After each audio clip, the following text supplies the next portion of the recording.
আজকে গণমাধ্যম সপ্তাহের সমাপনী দিনে এই সমাবেশে অনেক নির্যাতিত সাংবাদিক বন্ধুরা উপস্থিত রয়েছেন। দেশের প্রকৃত দশা নজর সহ সাংবাদিকরা উপস্থিত রয়েছেন, যারা আমাদের উন্নয়নের কথা লেখে, সমস্যার কথা, দুর্নীতির কথা গণমাধ্যমে তুলে ধরেন। কিন্তু আমরা দেখেছি স্বাধীনতার পরবর্তী সময় থেকে আজ পর্যন্ত বাংলাদেশে অবসর সাংবাদিকরা জাতি গঠনে, সমাজ গঠনে, অবক্ষয়মুক্ত সমাজ গঠনে গুরুত্বপূর্ণ ভূমিকা পালন করে থাকে। কিন্তু আমরাই সবচেয়ে বেশি অবহেলার শিকার।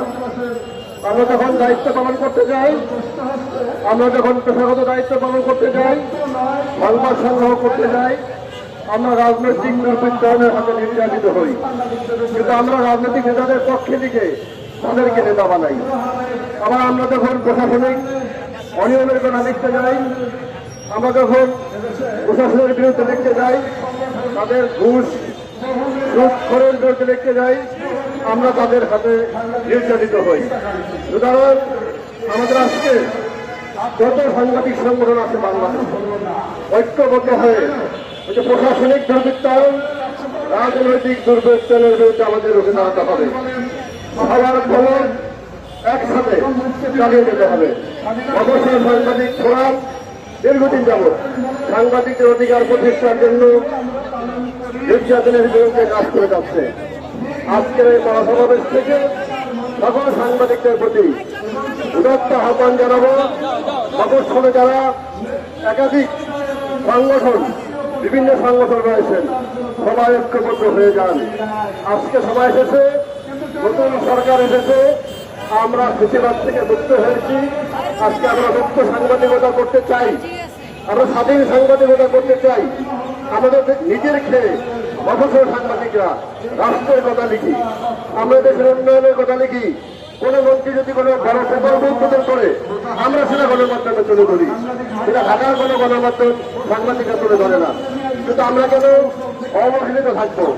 আজকের এই অবসর সাংবাদিক ফোরামের সভাপতির দিনে আমার প্রত্যাশা হল, এই সংগঠন সহ আমরা দীর্ঘদিন যাবৎ একটি দাবি নিয়ে আসছিলাম যে সাংবাদিকদের নিয়োগ নীতিমালা করা হোক। আপনারা সনদের কথা বলছেন, শিক্ষাগত যোগ্যতার কথা বলছেন, টাকা ব্যয়ের কথা বলছেন, কিচ্ছু দরকার হবে না। শুধু একটি নিয়োগ নীতিমালা করেন, তাইলেই সকল সমাধান হবে। আজকে বাংলাদেশ প্রেস কাউন্সিল একটি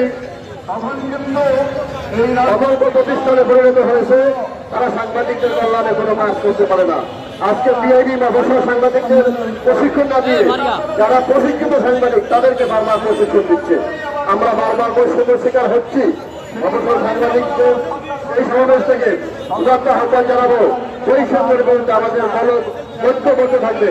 সকল সাংবাদিক সংগঠন একই সুরে, একই দাবি দাওয়া নিয়ে আজকের এই 14 দফা দাবির প্রতি আমাদের রুরাল জার্নালিস্ট ফাউন্ডেশনে একাত্মতা প্রকাশ করে, সংহতি প্রকাশ করে আজকের এই সমাবেশের জন্য সকলের সুস্বাস্থ্য কামনা করে আমি আমার বক্তব্য শেষ করছি। ধন্যবাদ সবাইকে। আসসালামু আলাইকুম।